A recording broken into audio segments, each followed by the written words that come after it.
हाय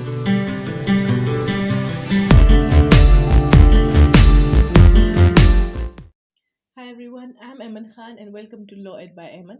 सो अभी हमारा चल रहा है लॉ ऑफ टॉर्ट्स। हमारा लास्ट टॉपिक था न्यूसेंस। आज हम बहुत ब्रीफ में समझेंगे अब्यूज ऑफ लीगल प्रोसीजर, जिसमें हम कवर करेंगे मलिशियस प्रोसिक्यूशन। सो अगर हम डेफिनेशन पे जाएं, मलिशियस बेसिकली एक एक्ट होता है with intention of doing harm to the victim.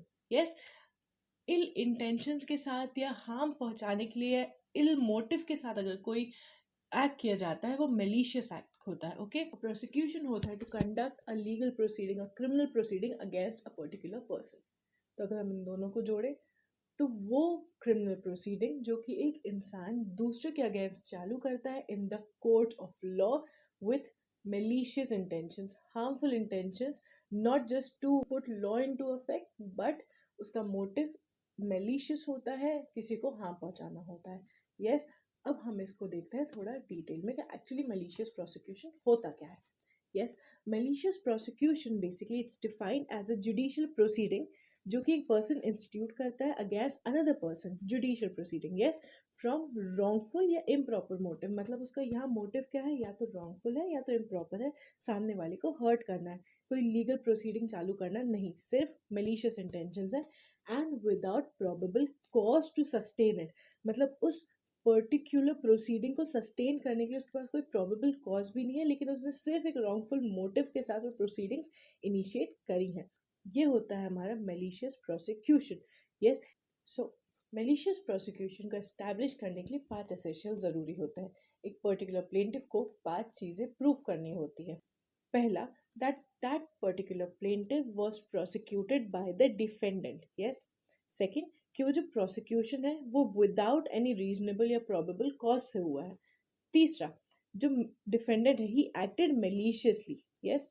चौथा, कि ये जो प्रोसीडिंग है वो प्लेंटिफ के फेवर में टर्मिनेट हुई थी। एंड पांचवा, कि इस पर्टिकुलर प्रोसीडिंग की वजह से प्लेंटिफ को किसी भी तरह का डैमेज हुआ है। यस, ये 5 हैं एसेंशियल्स मेलिशियस प्रोसिक्यूशन के। पहला हम देखें कि जो प्रोसिक्यूशन है it should have been by the defendant. यहाँ से हमारे आते हैं 2 एसेंशियल्स। पहला, कि वो प्रोसिक्यूशन होना चाहिए, और दूसरा वो बाय डिफेंडेंट होना चाहिए। प्रोसिक्यूशन होना चाहिए मतलब मलिशियस इंटेंशन का स्टैब्लिश करने के लिए एक पर्टिकुलर प्लेंटिफ को डिफेंडेंट के साथ क्रिमिनल प्रोसीडिंग में एंगेज होना पड़ेगा। मतलब अगर एक पर्टिकुलर डिफेंडेंट ने झूठी क्रिमिनल प्रोसीडिंग इनिशिएट करी थी प्लेंटिफ के अगेंस्ट, तो फिर ये मेलिशियस प्रोसिक्यूशन को एस्टैब्लिश कर सकता है प्लेंटिफ सिविल सूट में। सिंपल सी चीज़ है कि क्रिमिनल प्रोसिक्यूशन होना चाहिए, सिविल एक्शन नहीं। यस, प्रोसिक्यूशन मतलब criminal proceeding against a particular person in a court of law. Yes, तो पहला एसेंशियल एस्टैब्लिश करने के लिए प्रोसिक्यूशन जरूरी है, that is criminal proceeding. In the case of Nagendra Nath Ray versus Basanta दास बैराग्य, इस केस में जो डिफेंडेंट था उसके घर में चोरी हुई। डिफेंडेंट ने पुलिस को कंप्लेंट में कहा कि उसको शक है कि प्लेंटिफ ने उसके घर में चोरी करी है। इसके बाद पुलिस ने प्लेंटिफ को अरेस्ट किया, उसे डिटेन किया, लेकिन प्लेंटिफ को छोड़ दिया गया जब उसके खिलाफ कोई सबूत नहीं मिले।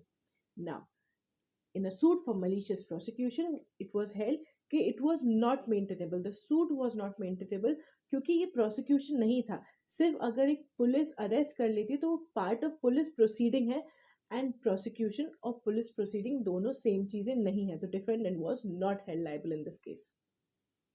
सेकंड है कि जो प्रोसिक्यूशन है that should be instituted bye the defendant. Now जो पर्टिकुलर प्रोसीडिंग है जिसके लिए प्लेंटिफ सूट फाइल कर रहा है, वो जो प्रोसीडिंग है that should have been initiated by the defendant. मतलब जो डिफेंडेंट है वो प्रोसिक्यूटर होना चाहिए।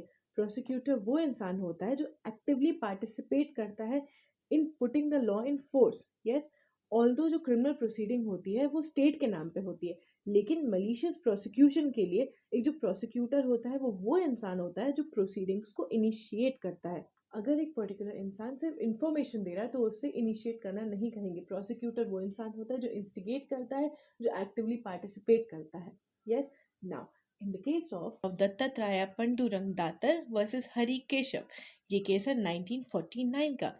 इसमें ब्रीफ में समझे, डिफेंडेंट ने एक एफआईआर फाइल करी, क्यों, उसकी शॉप में चोरी हुई थी और उसने बोला कि उसको सिर्फ शक है कि उसके सर्वेंट ने ये चोरी करी है। जब केस रजिस्टर हुआ तो पुलिस ने इन्वेस्टिगेट किया और प्लेंटिफ को अरेस्ट कर लिया गया। यस, उसको मजिस्ट्रेट के सामने पेश किया गया।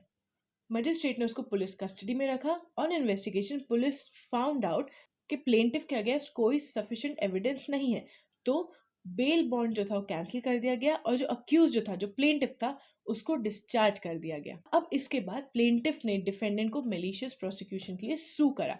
इट वाज हेल्ड कि जो असेंशियल एलिमेंट था, क्या था कि जो डिफेंडेंट है वो होना चाहिए प्रोसिक्यूटर। प्रोसिक्यूटर वो होता है जिसने एक्टिवली पार्टिसिपेट किया। यहाँ पे डिफेंडेंट ने सिर्फ एक इंफॉर्मेशन पास करी थी कि उसे शक है कि उसके सर्वेंट ने शायद वो चोरी करी है। यहाँ पे उसने इंस्टिगेट नहीं किया था। तो इस केस में जो डिफेंडेंट था, he could not be deemed to be a prosecutor of the plaintiff and he was not held liable.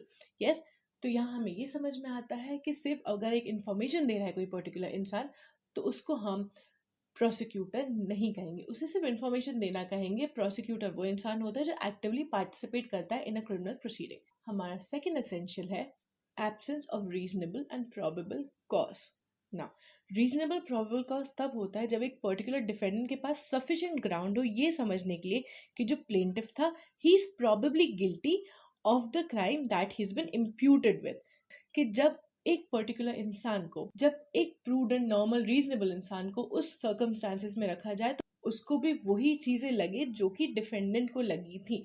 For example, अगर एक पर्टिकुलर डिफेंडेंट ने किसी को थेफ्ट के लिए अक्यूज किया है, ठीक है, तो अगर डिफेंडेंट की जगह उस सर्कमस्टांसेस में कोई भी होता तो वो उस पर्टिकुलर इंसान को ही अक्यूज करता। कि क्या डिफेंडेंट के पास ग्राउंड थे, रीजनेबल ग्राउंड थे उस पर्टिकुलर प्लेंटिफ को डाउट करने के। ये होता है हमारा रीजनेबल और प्रोबेबल कॉज। नाउ इसमें हम केस देखते हैं state of Tripura versus Haradhan Chaudhari. ये हमारा केस है 2006 का। इसमें जो हमारा प्लेंटिफ रिस्पोंडेंट था, ये एक इज्जतदार टिम्बर मर्चेंट था एक पर्टिकुलर एरिया का। यस, इसको इसके घर से अरेस्ट किया गया। किसकी कंप्लेंट पे? अपीलेंट की कंप्लेंट पे। और इसके खिलाफ 2 क्रिमिनल केसेस इंस्टीट्यूट करे गए ऑन एलिगेशंस कि इसने उस पेड़ को काटा है जो कि एक प्रोटेक्टेड या रिजर्व लैंड पे है। उन पेड़ को इसने काटा है। ये दोनों ही केसेस में इसको डिस्चार्ज कर दिया गया। क्यों? क्योंकि अपीलेंट के पास टैंजिबल या क्रेडिबल डॉक्यूमेंट नहीं थे अपना चार्ज प्रूफ करने का।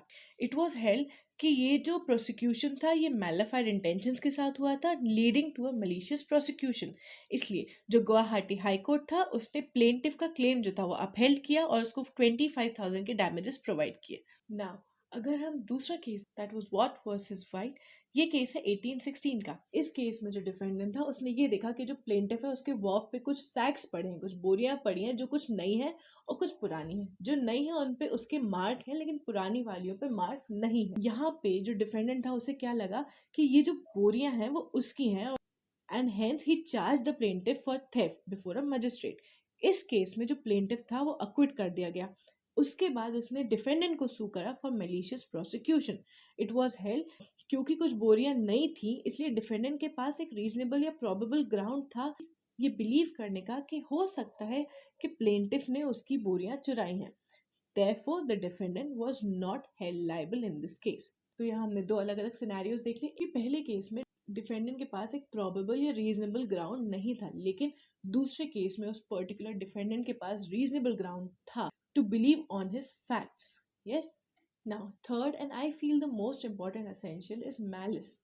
मैलिस एक मोटिव होता है, एक रॉन्गफुल मोटिव होता है। हेंस एक पर्टिकुलर प्लेंटिफ को मेलिशियस प्रोसिक्यूशन की सूट इंस्टीट्यूट करने के लिए ये भी प्रूफ करना जरूरी है कि जो डिफेंडेंट था ही वॉज एक्टिंग मेलिशियसली। मतलब उसका जो इंटेंशन था it was not to initiate a proceeding, rather the intention was to cause any kind of harm to the plaintiff. कोई इनडायरेक्ट मोटिव था या इलेजिटिमेट मोटिव था बिहाइंड द पर्टिकुलर प्रोसीडिंग्स। इसमें हम केस देखते हैं अब्दुल माजिद वर्सेस हरबंस चौबे।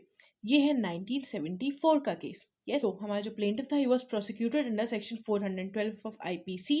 क्यों? क्योंकि इसके पास एक डकैती के केस में एक हंसुली मिली थी।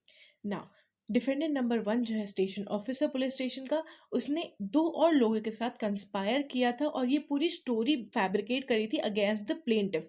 क्यों? उसको फॉल्सली अक्यूज करने के लिए। Now plaintiff was given benefit of doubt and he was acquitted of the charges. Now following that plaintiff जो था उसने डिफेंडेंट को मेलिशियस प्रोसिक्यूशन के लिए सू किया एंड इट वाज फाउंड कि जो डिफेंडेंट था उसका जो इंटेंशन था वो रॉन्ग था, उसका मोटिव जो था वो हार्मफुल था अगेंस्ट द प्लेंटिफ। और क्योंकि ये जो पूरा सिनेरियो था फैब्रिकेट करने का और डिफेंडेंट ने अपने दो अकम्प्लिस के साथ ही किया था, the defendants were held liable. Now the fourth essential is कि जो टर्मिनेशन हुआ है प्रोसीडिंग का वो प्लेंटिफ के फेवर में हुआ था। Yes, that is termination of proceeding in favour of the plaintiff. ये ज़रूरी है कि जो प्रोसिक्यूशन हुआ था वो प्लेंटिव के फेवर में टर्मिनेट हुआ था। अगर प्लेंटिव जो था वो कन्विक्ट हो गया तो he can not bring any actions for malicious prosecution. It was held in Williams versus Fletcher. अगर एक पर्टिकुलर प्लेंटिव एक पर्टिकुलर क्रिमिनल प्रोसीडिंग में कन्विक्ट हो गया तो फिर वो मेलिशियस प्रोसिक्यूशन की सूट नहीं ला सकता ना। Fifth and final essential is damage. That means उस पर्टिकुलर प्रोसीडिंग की वजह से जो प्लेंटिफ था उसको किसी भी तरह का डैमेज हुआ हो, या तो उसकी रेपुटेशन को या उसकी प्रॉपर्टी को या प्लेंटिफ को खुद को ना। डैमेज टू रेपुटेशन कैसे? जैसे हमने स्टेट ऑफ त्रिपुरा वाले केस में ही देखा था कि जो पर्टिकुलर टिम्बर मर्चेंट था वो एक रिस्पेक्टेबल इंसान था सोसाइटी में। यस, तो जब उसको पुलिस अरेस्ट करके लेके गई तो ऑफ कोर्स उसकी रेपुटेशन को हानि हुई।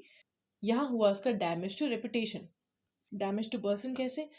क्योंकि उसको अरेस्ट कर लिया जाता है, he is deprived of his liberty, इसकी वजह से उसे मेंटल स्ट्रेस भी हो सकता है। यस, वैसे ही इंजरी टू प्रॉपर्टी कैसे हो सकता है? उसका जो एडवोकेट था उसकी फीस के लिए he had to sell his property, यहाँ पे उसको इंजरी टू प्रॉपर्टी हुई। तो ये तीन चीजें होती हैं डैमेज के अंदर कि उस पर्टिकुलर प्रोसीडिंग की वजह से जो प्लेंटिफ था उसको या तो डैमेज टू पर्सन हुआ है या प्रॉपर्टी हुई है या तो उसकी रेपुटेशन डैमेज हुई है। In the case of Swarani Dutta versus Debabrata Dutta, ये केस है 1991 का। डिफेंडेंट ने प्लेंटिफ और उसकी बहनों के अगेंस्ट एक फॉल्स एफआईआर दर्ज करवाई। डिफेंडेंट को पता था कि वो फॉल्स एफआईआर है, ऑलराइट, एंड क्योंकि ये कॉग्निजेबल ऑफेंस था तो प्लेंटिफ को हैंडकफ किया गया। Yes, it was held that defendant was liable for malicious prosecution. क्यों? क्योंकि प्लेंटिफ को हुआ इंजरी टू रेपुटेशन, प्लेंटिफ को ह्यूमिलेशन हुआ क्योंकि उसे सबके सामने हैंडकफ करके ले जाया गया। So this was malicious prosecution and the essentials. Yes, next हम discuss करेंगे negligence. For that, stay tuned. Till then, good luck. Bye.